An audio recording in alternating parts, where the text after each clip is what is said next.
Hola y bienvenidos a Estudeso. Hoy vamos a descubrir la revolución industrial, y este cambio te va a sorprender. ¿Cómo pasamos del campo a las máquinas en solo 100 años? Tu forma de vestir y viajar cambió por la visión de James Watt y su gran motor. Prepárate para lo inesperado. Sin más dilación, empezamos. Para que la chispa de la industria prendiera, hacía falta el lugar perfecto. Gran Bretaña en 1750 era como un laboratorio ideal para experimentar. Primero, su suelo escondía un tesoro fundamental: carbón y hierro en grandes cantidades. Estos materiales estaban muy cerca de la superficie y de los puertos navegables. ¿Te imaginas el enorme ahorro en tiempo y transporte? Además, la política jugaba a su favor de forma única.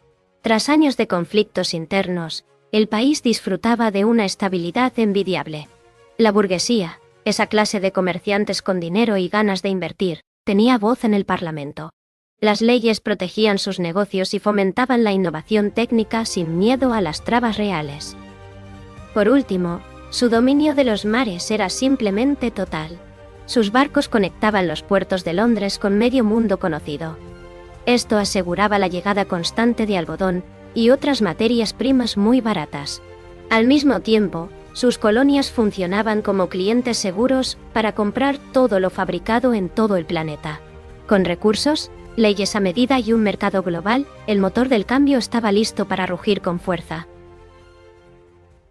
Para que las fábricas funcionaran, primero debía cambiar el campo.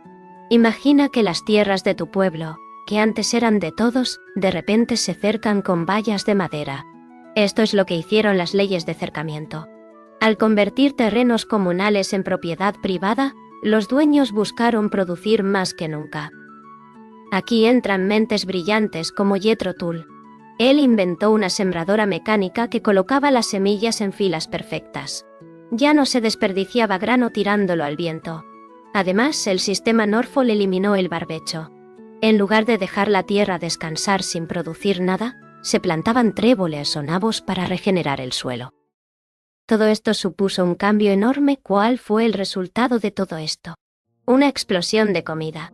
Gracias a esta mejora, la población creció rápido porque menos personas morían de hambre. Sin embargo, no todo fue felicidad. Muchos campesinos humildes perdieron su medio de vida y tuvieron que marcharse de sus hogares.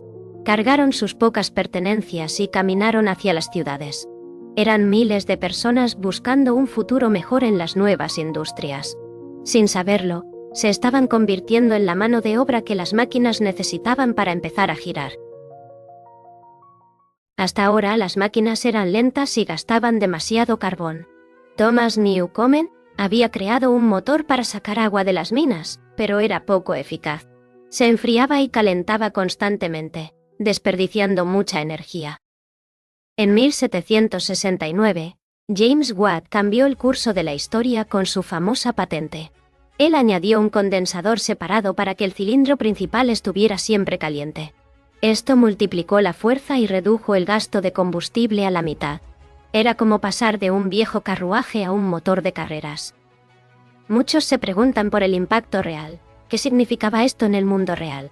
Antes, si querías mover maquinaria pesada, necesitabas estar junto a un río para usar la fuerza del agua. Con la máquina de Watt, las fábricas ya no dependían del clima ni de la geografía. Podían instalarse en cualquier sitio donde llegara el carbón. Esto provocó que las industrias se trasladaran masivamente a los centros urbanos. Las ciudades se llenaron de chimeneas y de aquel humo negro tan característico de la época. Gracias a esta tecnología, la producción dejó de depender de la fuerza de los músculos o del clima. La era del vapor había llegado para transformar nuestro mundo para siempre. La industria del tejido fue la primera en dar el gran salto tecnológico. Hasta entonces, fabricar una prenda era un proceso muy lento y manual. Todo cambió en 1733 con la lanzadera volante de John Key.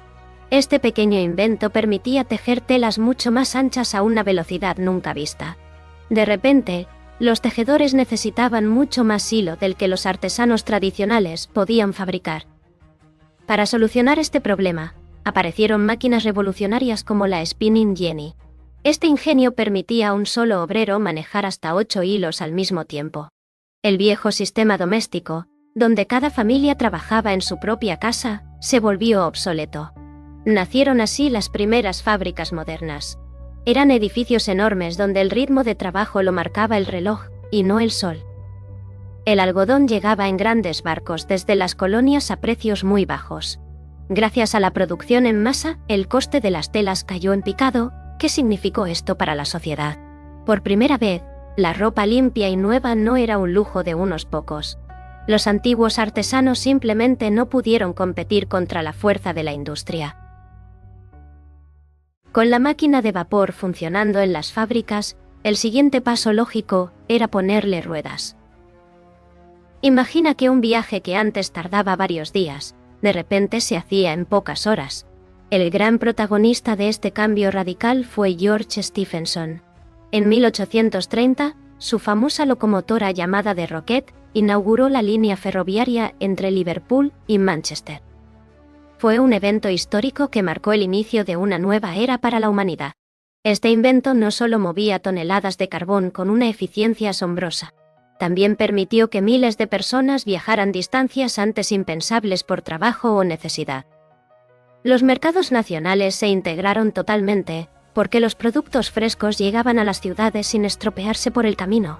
Puedes visualizar cómo mejoró la dieta de la población.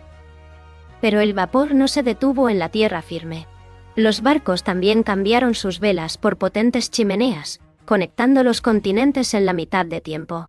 El mundo entero se hizo mucho más pequeño y accesible para todos. Las fronteras comerciales se desvanecieron, y el intercambio internacional de mercancías se disparó. Gracias a Stephenson, la humanidad dejó de depender de la fuerza de un caballo. Habíamos entrado en la era de la velocidad, donde el progreso vuela. Las ciudades crecieron a una velocidad que nadie pudo controlar. Manchester pasó de ser un pueblo tranquilo a una metrópolis gigante llena de humo. Imagina familias enteras viviendo en una sola habitación húmeda y sin luz. Como no había alcantarillado ni agua limpia, las calles se convirtieron en focos de enfermedades graves. El cólera y el tifus eran visitantes habituales que no distinguían entre vecinos. ¿Cómo era el aire que respiraban? Era una mezcla espesa de carbón y residuos de las fábricas. Sin embargo, en medio de este caos, nació la ciudad moderna que conocemos hoy. Surgieron los primeros parques públicos, bibliotecas y una vida cultural vibrante. Las metrópolis se convirtieron en laboratorios de ideas, donde personas de todas partes intercambiaban conocimientos. Aunque el precio fue muy alto en salud y bienestar, estas ciudades fueron el motor definitivo de la civilización actual. La vida urbana cambió para siempre nuestra forma de relacionarnos y entender el mundo. Pasamos de la calma del campo al ritmo frenético de las avenidas iluminadas por el progreso. Este nuevo mundo urbano apenas estaba comenzando ahora. La industrialización no solo trajo máquinas, sino que partió la sociedad en dos grupos totalmente nuevos. Ya no importaba si nacías noble o campesino, sino cuánto dinero tenías en el banco. En la cima estaba la burguesía industrial, los dueños de las fábricas y minas que acumulaban una riqueza inmensa. Eran ellos quienes ahora dictaban las leyes y controlaban el poder político del país. Por debajo aparecieron los obreros, también conocidos como el proletariado.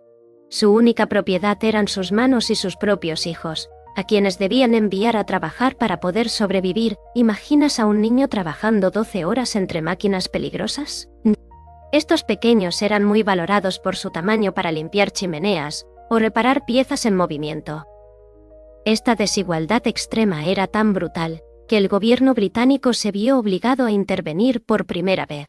En 1833 se aprobó la Ley de Fábricas, una norma pionera que limitó las jornadas y prohibió el trabajo a los menores de 9 años. Aunque hoy nos parezca una medida insuficiente, fue el primer paso para proteger la dignidad humana frente al puro beneficio económico. La larga lucha por los derechos de los trabajadores acababa de nacer en un mundo que premiaba el capital sobre la propia vida y la salud de las familias. Todo lo que ves a tu alrededor, desde el dispositivo que usas hasta la ropa que vistes, es heredero directo de aquella gran transformación. La revolución industrial no terminó con el siglo XIX, sino que puso los cimientos del capitalismo moderno. Este sistema cambió nuestra mentalidad para siempre. Nos enseñó que el crecimiento debe ser constante y que la innovación tecnológica es el motor del mundo. Sin embargo, este progreso imparable dejó una huella profunda en el planeta. El humo negro que cubría Manchester fue el primer aviso de un desafío ambiental que hoy nos afecta a todos. Hemos pasado del vapor a la inteligencia artificial, pero la lógica sigue siendo la misma: usar el ingenio humano para superar cualquier límite. La historia de las máquinas es, en realidad, la historia de nuestra ambición. ¿Podremos usar esa misma creatividad para solucionar los problemas que creamos entonces? Hoy vivimos en un mundo más conectado y cómodo, pero también más frágil. Ahora te toca a ti decidir cómo será el próximo gran cambio de la humanidad. Esperamos que este recorrido por la revolución industrial te haya servido para entender mejor cómo se construyó nuestro presente. Ahora ya sabes que detrás de cada objeto cotidiano, hay siglos de ingenio y esfuerzo. Si esta explicación te ayuda con tus estudios o despierta tu curiosidad, suscríbete al canal. Así no te perderás nuestras próximas lecciones visuales de historia y geografía. Muchas gracias por acompañarnos y nos vemos muy pronto en el próximo vídeo.